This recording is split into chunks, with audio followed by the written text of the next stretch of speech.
Welcome, LA Progressive Friends, family, readers. Dick and I are really happy to have with us this morning Vinnie De Stefano. Vinnie is really a longtime friend. He has contributed to the LA Progressive.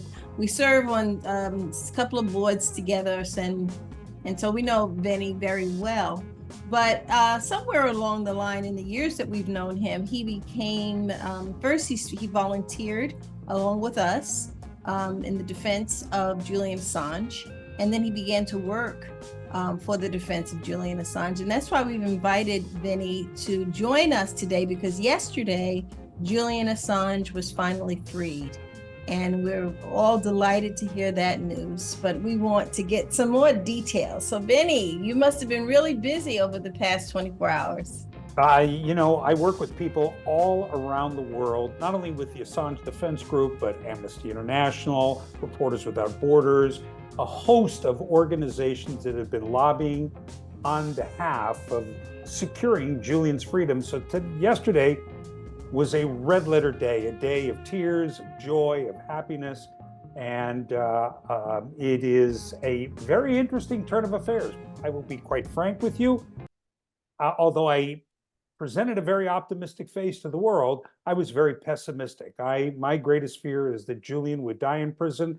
And this morning, 4 a.m. our time, he put his arms around his wife for the first time. He felt the sun on his skin for the first time in more than 12 years. He's able to hold his children. They're able to hold him. And tonight he'll sleep in his own bed next to his wife, a free man. And that is a great thing. It is a great thing. And I say that with mixed feelings. I don't know, Dick, if you want to weigh in here. Well, so we started with that first forum at UCLA Law School. Was that 2019? 2019, yes. We were all just bees, although we did do a fair amount of work in organizing that first forum. I don't know that we thought were signing up to do something that lasted this long. And like you, my concern, I mean, there's at least two parts to this story. One is the attack on press freedom that is involved in the attacks on Assange. But like you, I was worried that the strategy was to wait him out and have him die in prison. So I was so pleased to see him walking up a flight of stairs into an airplane. He looked pretty healthy. That was a great relief for me. Right. So aside from us being elated that today Julian Assange is free, he's with his wife, he's with his children, the average American really doesn't know much of the details around Julian Assange. The truth of the matter is, many people don't even know his name. Why, if you can, Vinnie, why should they care? Well, first and foremost, what happens to Julian will not only have an effect on Julian. For humanity reasons, we wanted this torture, which was deemed torture by Nils Melzer, the UN Rapporteur on Torture. But the other reason is most important. This is the first time the Byzantine 1917 Espionage Act has been refocused, and it's the first time a journalist is being charged for the crime of truthful journalism. I want to say one thing about Wikileaks that sets it apart from all other journalistic endeavors that we know. This includes the New York Times, Washington Post, pick any. Wikileaks has never had to issue a retraction in their entire lifespan, and that's because they changed the methodology, the scientific methodology of reporting. What Julian believed was that if average citizens had access to the documents that the government classifies, they would be able to determine the truth for themselves. And the beautiful thing about it is that Julian was meticulous to ensure not only that he verified every document they published, so they never had to issue a retraction, but more importantly, he fits on the autism spectrum. He suffers from Asperger's. Now, Asperger's has very many defects, but it also has some benefits to someone like him. He was able to single-handedly redact documents. And in the opening of his trial, Brigadier General Carr, who had done the study on the releases of the Iraq and the Afghani war logs, the two releases that he's being charged for, and he said unequivocally, no one was harmed by any of the revelations made by WikiLeaks. This has been stated over and over again. However, our elected officials, Congressman, I listened to James Clapper on the news yesterday, former director of the FBI, and he repeated once again the canard that Julian had harmed people. No one was harmed, and he redacted everything. The idea that he submitted unredacted documents is entirely false, absolutely false. So what they did is they created a Dropbox that allowed whistleblowers to anonymously drop these documents in, then they would verify them, and then they redact them. And why this changed the face of journalism was because there was a way to do what all investigative journalists have done in the lifespan of investigative journalism: protect your sources. And they are trying to criminalize protecting your sources. If we criminalize the sources, the whistleblowers, we deny the public the right to know what the government is doing in our names and with our tax dollars. And to WikiLeaks, and especially Julian Assange's eternal credit, that's what WikiLeaks has done since its entire inception. And even though he's been imprisoned first for 7 years in the Ecuadorian embassy and then almost another 5+ in Belmarsh, WikiLeaks has continued to publish under the tutelage of Christian Halvorsen out of Iceland.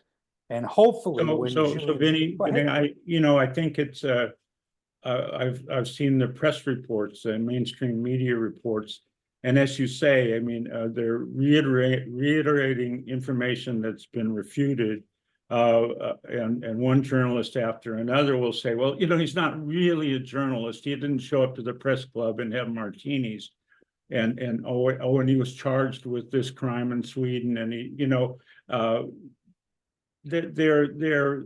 they're damning him with faint praise. And I guess that's not surprising.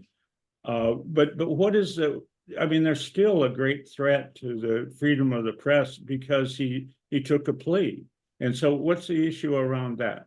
Well, there's a couple of issues. And the first one is the persecution of Julian Assange, his time in the embassy, his time in prison. That sets a precedent. Now, it's not a legal precedent, but it tells any whistleblower, any journalist that attempts to do what Chelsea Manning and he did, that you'll suffer. However, the plea deal that he put together, and Barry Pollock, his American attorney, was very clear about this, because it is a plea, it is not a decision that is made in a court of law. It doesn't set a legal precedent that can be referred to. However, we have someone who's running for president that may very well be elected. I shan't name him, but I bet everybody knows. And he has called the press the enemy of the people. And they could use this plea to prosecute any journalist. And I would go much further than here in the United States. Evan Gershkovich is living proof that this precedent of prosecuting a journalist for journalism, that's what happened to him in Russia. And so that any nation on the planet could extradite someone who printed truthful information they find uncomfortable back to the country. So whether there is a legal precedent or there is a de facto precedent because of the way he's been treated, all journalists are in the gun sights right now of a repressive government, both Republican and Democrat, which wants to stifle dissent and make certain that the only classified documents we see are the ones that they choose to leak. And I'd say one thing about classified documents. Thanks to you, Dick, I was able to talk a great deal with John Kiriakou. He knows a great deal about this. It's so easy to classify documents, and many of them, most of them, the lion's share, 85% of them, do not need to be declassified.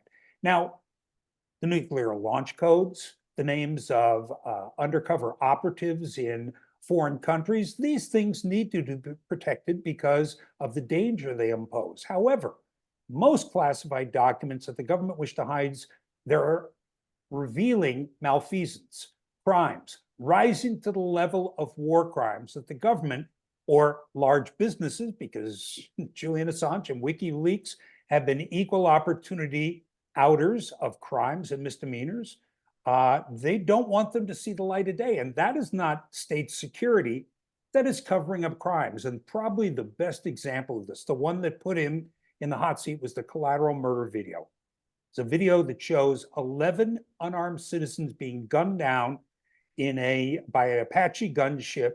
And then when the first responders come, firing on that, including 2 children that were in the van.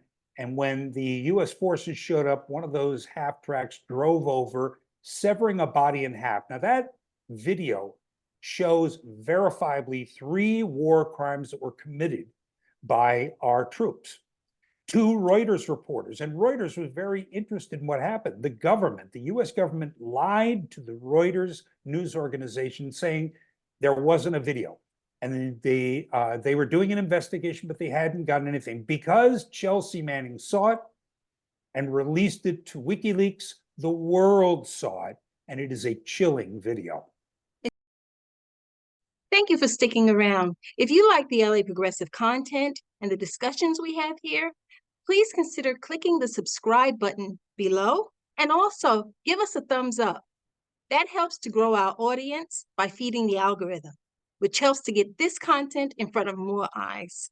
Thanks for stopping by. We really appreciate your support.